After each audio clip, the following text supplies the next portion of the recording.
আসসালামু আলাইকুম বন্ধুরা, আপনারা কেমন আছেন? আমি আলহামদুলিল্লাহ। আমি এখানে একটা ফুলকপি নিলাম, ফুলকপির চপ বানাবো। ফুলকপিটা এখন কাটাকাটি করে একটু ভিজিয়ে রাখবো, ভিতরে যদি কোনো পোকা থাকে পোকাটা বের হয়ে যাবে। তো যাই, আমি আমার কাজটা শুরু করি।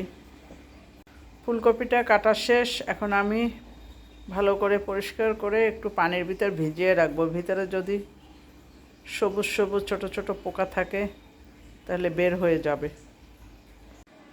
ফুলকপিগুলো আমি পানি দিয়ে ধুয়ে নিচ্ছি।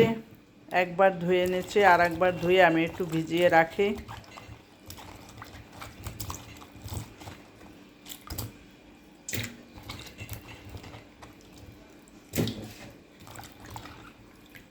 পাতিলের ভিতরে রেখে দিচ্ছি, যে পরিষ্কার, কোনো ময়লা নেই।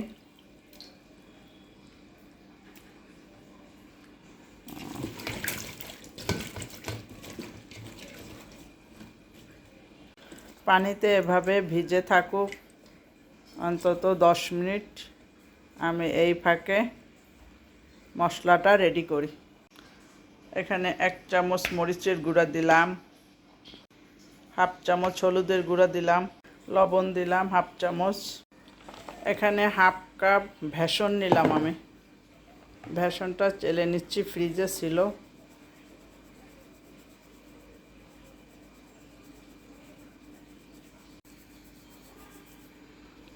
এই যে দলা পেকে গেছে, ফ্রিজে ছিল তো যার জন্য এরকম দলা পেকে গেছে।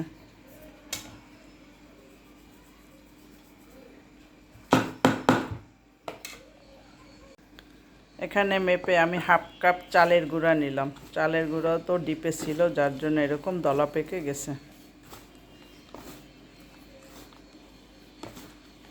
হাত দিয়ে একটু, ঠান্ডা একদম, ডিপে ছিল তো। এখন এটা আমি দিয়ে দিলাম।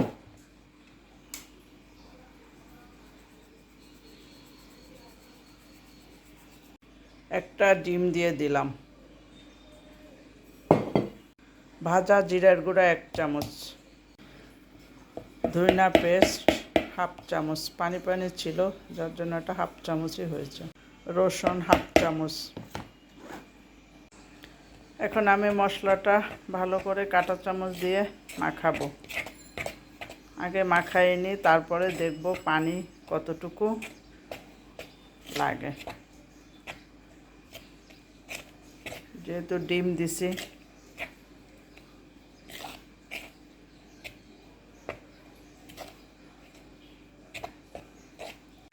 এখন আমি অল্প অল্প করে পানি দিব।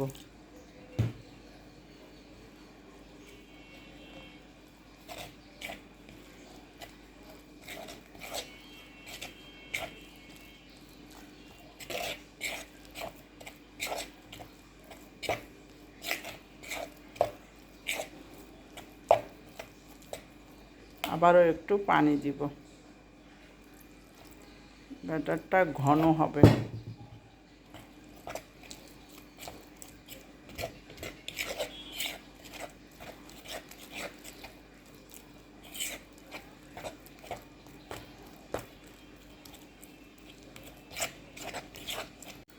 এবার আমি হাত দিয়ে মাখাচ্ছি, কাঁটা চামচ দিয়ে আর হচ্ছে না।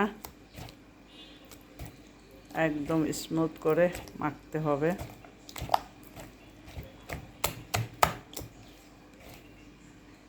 আর একটু পানি দিতে হবে, অল্প সামান্য একটু পানি দিলাম। এই যে এখন ব্যাটারটা ঠিক আছে। এই যে একবার আলুর চপের মতোই, যেমন আমরা আলুর চপ করি তেমন করে আমি ব্যাটারটা গুলে নিছি। এখন এটা এভাবে থাকুক, আমি চপগুলো সেদ্ধ দিব।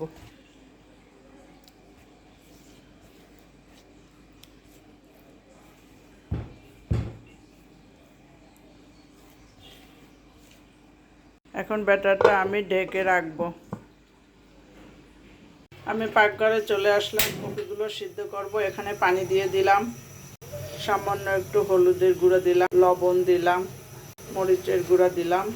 পানিটা ফুটে গেছে আমার। এখন আমি কপিগুলো দিয়ে দিব। কিছু কপি একদম ছোট হয়ে গেছে, ফুলে গেছে, এখন ঢেকে দিব।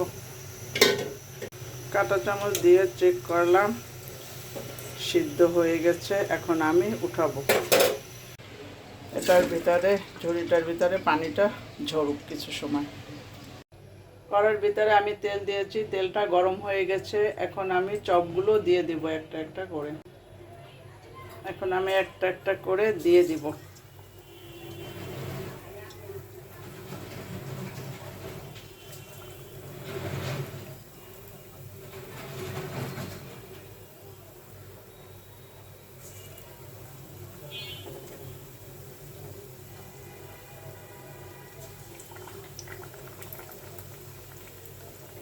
আরও একটা দেওয়া যাইবে এর পাশে।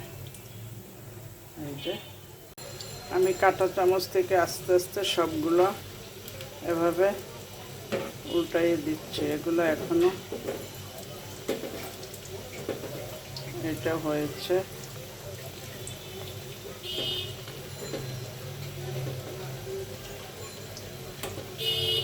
এগুলো এখনো হয় না। প্রথম ব্যাচটা আমি উঠাচ্ছি, হয়ে গেছে, তেলটা ঝরিয়ে নিচ্ছি। এখানে একটা টিস্যু দিয়েছি, টিস্যুর উপরে রাখে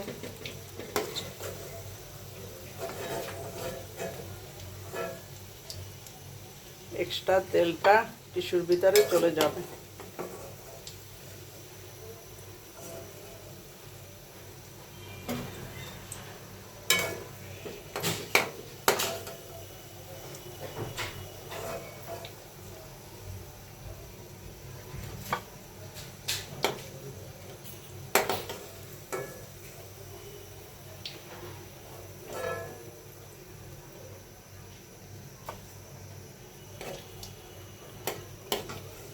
হয়ে গেছে প্রথম ব্যাচ। দ্বিতীয় ব্যাচটা আমি দিয়ে দিলাম। আস্তে আস্তে হোক, আমি চুলার আঁচটা একদম কমিয়ে দিয়েছি।